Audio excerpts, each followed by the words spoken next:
Good morning, good afternoon, good evening, whatever the case may be. This is KRT, Critical Race Theory. It's not the one they teach in law school, but the one banned in public schools. In this episode, we cover Nixon's War on Drugs. Episode 4, Copyright 2022. 51 years ago, President Richard Nixon declared what has been the U.S. government's longest and costliest war. It was an epic failure known as the War on Drugs. At a press conference on June 17, 1971, Nixon identified drug abuse as public enemy number one in the United States and launched a failed, costly, and inhumane federal war on Americans that continues to today. Early the following year, Nixon created the Office of Drug Abuse Law Enforcement in January 1972 to wage a government war on otherwise peaceful and innocent Americans who voluntarily chose to ingest plants, weeds, and intoxicants proscribed by the government. In July 1973, Odell was consolidated along with several other federal drug agencies into the newly established Drug Enforcement Administration as a new super agency to handle all aspects of the war on otherwise peaceful Americans. But as John Ehrlichman, Nixon's counsel and assistant for domestic affairs, revealed in 1994, the real public enemy in 1971 wasn't really drugs or drug abuse. The real enemies of the Nixon administration were the anti-war left and black people. The war on drugs was designed as an evil, deceptive, and sinister policy to wage a war on those two groups. Ehrlichman had been Nixon's domestic policy advisor. Here's what he had to say about Nixon's war on drugs. You want to know what this was really about? The Nixon campaign in 1968 and the Nixon White House after that had two enemies, the anti-left and black people. You understand what I'm saying? We knew we couldn't make it illegal to be either against the war or black, but by getting the public to associate the hippies with marijuana and blacks with heroin, and then criminalizing both heavily, we could disrupt those communities. We could arrest their leaders, raid their homes, break up their meetings, and vilify them night after night on the evening news. Did we know we were lying about the drugs? Of course we did. Nixon's invention of the war on drugs as a political tool was cynical, but every president since, Democrat and Republican alike, has found it equally useful for one reason or another.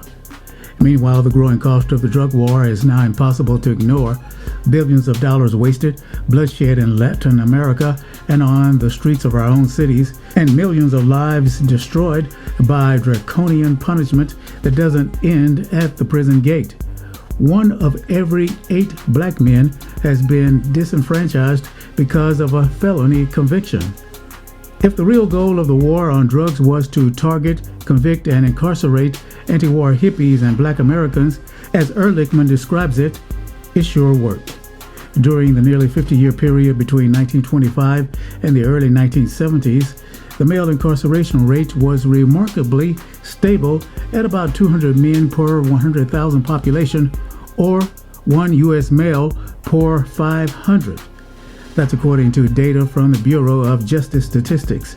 By 1986, about a decade after the war on drugs started locking up drug users and dealers in cages, the male incarceration rate doubled to 400 per 100,000 population. Then, within another decade, the male incarceration rate doubled again to more than 800 by 1996 before reaching a historic peak of 956 in 2008. That's about 1 in 100. That was almost 5 times higher than the stable rate before the war on drugs. The arrest and incarceration data show that the war on drugs had a significant, much greater negative effect on blacks and Hispanics than whites, making the drug war even more shameful for its devastating and disproportionate adverse effects on America's most vulnerable and disadvantaged populations. Since the 2008 peak, the male incarceration rate has been gradually declining in each of the last 7 years of available data through 2016, possibly because of 3 trends. A. decriminalization of weeds at the city and state level. B. The legalization of medical weeds at the state level. And C. Now legalization of recreational weeds at the city and state levels. While there could have been other factors that contributed to the nearly five-fold increase in the male incarceration rate between the early 1970s and the peak in 2008, research clearly shows that the war on drugs, along with mandatory minimum sentencing in the 1980s and the disparate treatment of powder cocaine and crack cocaine, were all significant contributing factors to the unprecedented rate of incarcerating Americans. The state's combined incarceration rates increased across all crime categories between 1980 and 2010. Most striking, however, is the dramatic increase in the incarceration rate for drug-related crimes. In 1980, imprisonment for drug offenses was rare, with a combined state incarceration rate of 15 per 100,000 population. By 2010, the drug incarceration rate had increased nearly tenfold to 143 per 100,000. Indeed, the rate of incarceration for the single category of drug-related offenses, excluding local jails and federal prisons, by itself exceeds 50% the average incarceration rate for all crimes of Western European countries, and is twice the average incarceration rate for all crimes of a significant number of European countries.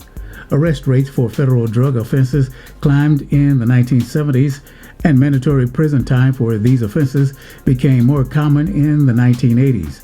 Mandatory prison sentences intensified enforcement of drug laws, and long sentences contributed not only to overall high rates of incarceration, but also especially to extraordinary rates of incarceration in Black and Latino communities. Intensified enforcement of drug laws subjected blacks more than whites to new mandatory minimum sentences, despite lower levels of drug use and no higher demonstrated levels of trafficking among the black than the white population. As a result of the lengthening of sentences and greatly expanded drug law enforcement and imprisonment for drug offenses, criminal defendants became more likely to be sentenced to prison and remained there significantly longer than in the past. The policy shifts that propelled the growth in incarceration had disproportionately large effects on African Americans and Latinos. In conclusion, Nixon's war on drugs was a successful war on black people.